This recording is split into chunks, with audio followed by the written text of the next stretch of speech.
Herkese merhaba arkadaşlar, kanalıma hoş geldiniz. Yepyeni bir video ile karşınızdayım. Arkadaşlar, bugünkü videomuzda Türkiye'nin güzeller güzeli Birce Akalay ve sevgilisi Hakan Kurtaş'tan yepyeni görüntüler geldi.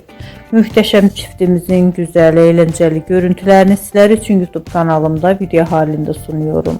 Umarım beğenirsiniz. Arkadaşlar, videomu beğendiyseniz kanalımı izlemeyi ve bildirim butonuna basmayı unutmayın. Şimdilik benden bu kadar olsun. Yeni videomuzda görüşmek üzere. Hoşça kalın.